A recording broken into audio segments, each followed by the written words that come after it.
Hey everyone, I'm going to do my reflection on the scriptures for today, and I'm focusing again on this abundance of God, the grace of God, and how that grace works in our life. So we are moving through the scriptures from Jeremiah to Deuteronomy and then into Matthew, and we're going through the cycle of intimacy lost, sorrow, and then intimacy restored.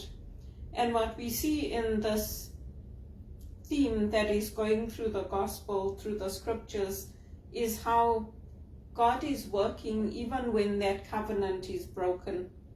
And the symbol of the loincloth is important because the loincloth is made of linen. So if you look at some of the imagery that's used of Jesus, you'll see the loincloth as it's very special material. It's linen, it's used by the priests, it's used in the services. And when Jeremiah is given this instruction to put that loincloth in the rock and leave it there, it becomes hardened. It's separated from where it's supposed to be on the body. And it becomes separated from the Lord. And then it's useless. And that place where it's in that rock, it becomes the place of the Exodus, where the people are led out. So it's important to remember that, because it's God saying that this is, like, God is our shelter. God is the one that covers us. Even the most intimate parts, we are not left naked. So that symbology is important, and that breaking of covenant. And then when we look at Deuteronomy, it's the heartfelt cry of a father. You've forgotten the Father who made you.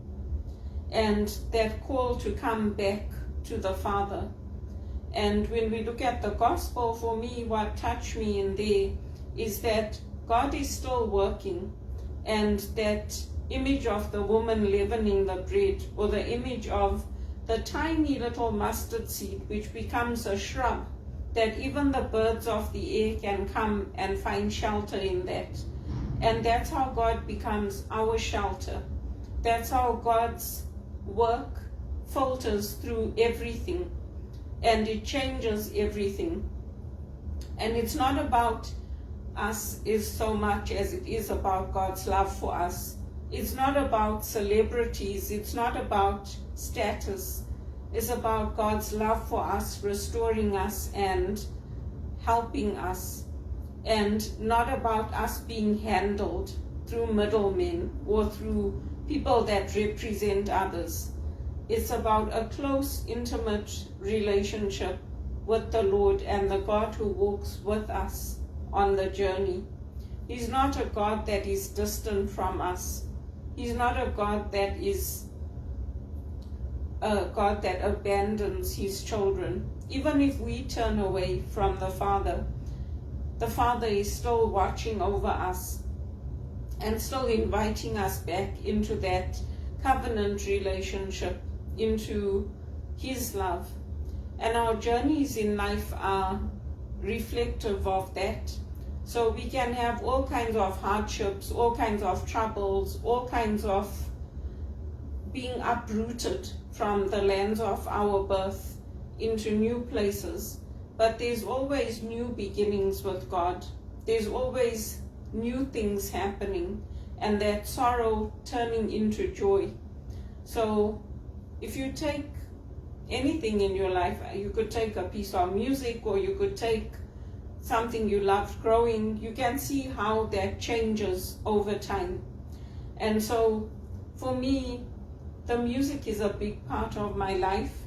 And for me, I like to listen to Elvis Presley's music because it has a spirituality to it. It has a sweetness to it. It doesn't have the music that is distant. It's not a music which is calling you to be separate, to be handled by the management. It's a music where you are with somebody on a journey, and you are with somebody who is human, who's funny, who's just somebody that you can relate to. And it's a music that has lasted from my childhood to present day. And sometimes I don't listen to the music. There were decades where I didn't listen to it. But then my mother came here. I brought her here from Zimbabwe. And when she came, she sent me all my old CDs from my 21st. I was given some CDs of Elvis. And she sent me all my dad's old records. And some of them got lost or they were stolen on the way from Zimbabwe to here. But some of them arrived in good condition. And I just kept them there. I just said, okay, thank you, Mom, for sending me these things. And when I lost my job and I lost my home and I lost everything here in Canada because I couldn't get stable employment. And then this Elvis Presley music started coming through. And no matter what I put on, this music still came on. And it was all that gospel music.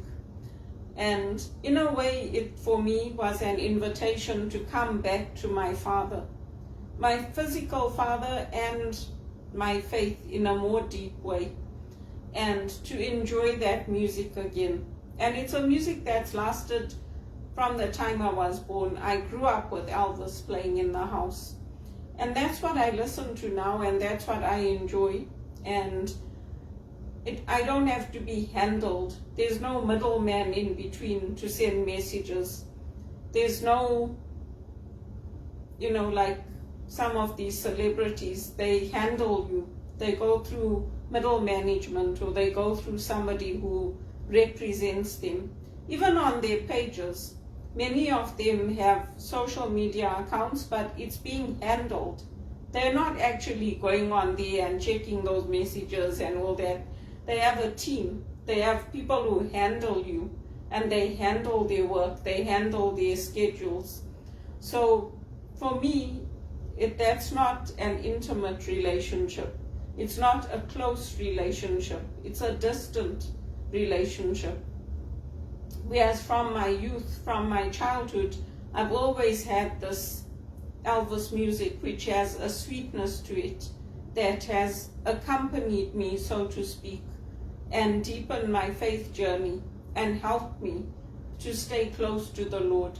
So that's the music I listen to. That's the music I enjoy 90% of the time. Occasionally there's artists that I'll say, oh yeah, I didn't even listen to this for a long time. There's artists from my childhood, but sometimes I don't even remember them. Like when Bonnie Tyler died, I was like, oh yeah, I used to listen to her music, but it was a long time ago. It didn't leave that deep depth of love in my heart like the Elvis music did. So that's just to show you how even something like music can draw us deeper into a relationship with God.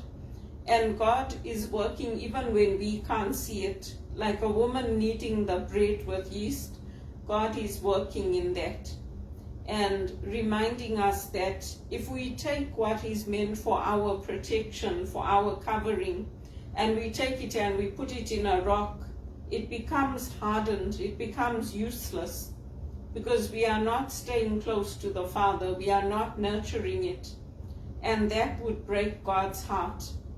So that's what I liked about the readings.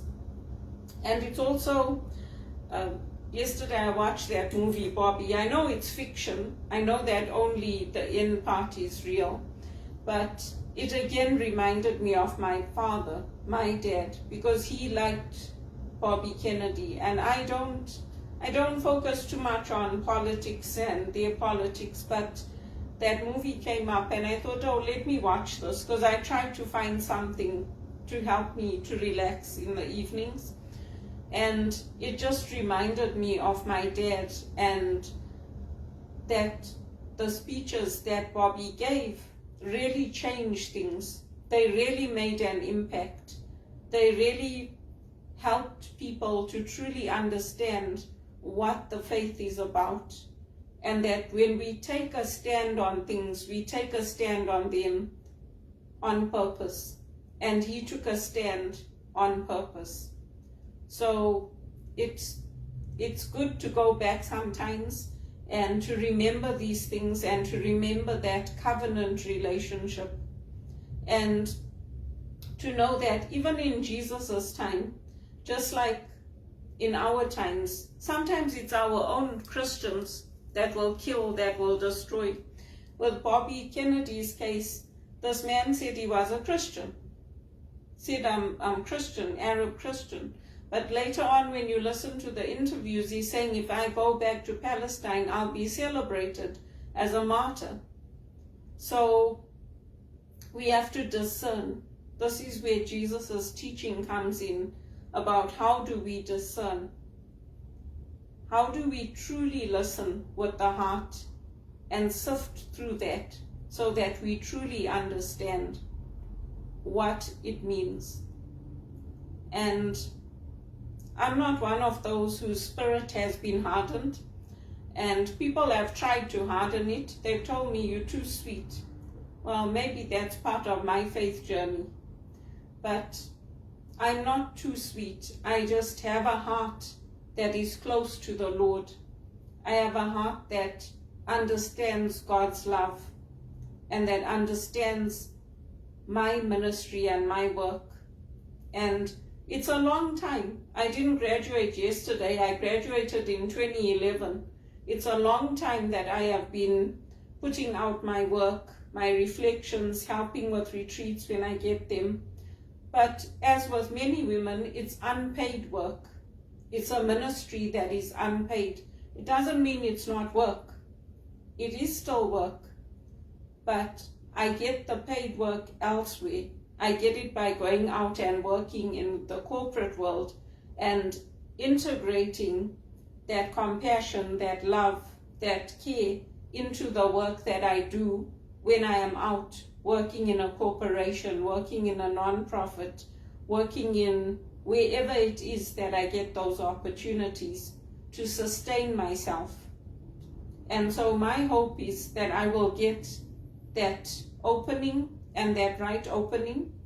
And my request is, if you know of any churches, organizations, anybody looking for somebody with my skills, and if these talks are blessing you, that you put my name forward, that you tell them, because that's how I earn my living. That's how I earn my living. And this is my work. When I went into taking my courses and everything else, I didn't just do it to say, oh yeah, I'm just going to take this and I'm just going to volunteer. This is my work. And this is part of how I earn my living. So that's my reflection for you.